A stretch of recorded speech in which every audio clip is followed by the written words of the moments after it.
अस्सलाम वालेकुम दोस्तों, चंद ही सेकंड में तमाम सब्जियों के रेट देखिए। भाई चकंदर के सर है 850 रुपये 170 रुपये किलो। काबल का कीड़ा 700 रुपये 140 रुपये किलो। और टेपर 800 रुपये 160 रुपये किलो। आज ये भी महंगा है 700 140 रुपये किलो। और ये 900 रुपये 180 रुपये किलो। और बंद गोभी 700 रुपये 140 रुपये किलो। टेंडा और माड़ू 700 350 वही 140 150। लौकी 400। आज भिंडी थोड़ी महंगी है 500 रुपये 100 रुपये किलो है आज भिंडी। और तोरी अच्छा 480 रुपये किलो।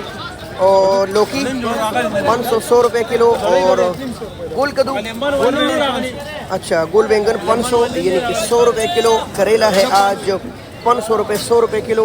ये है 800 रुपये 160 रुपये किलो। ये है मोमंद एजेंसी की मिर्च 300 रुपये 60 रुपये किलो। और ये 400 रुपये 80 रुपये किलो।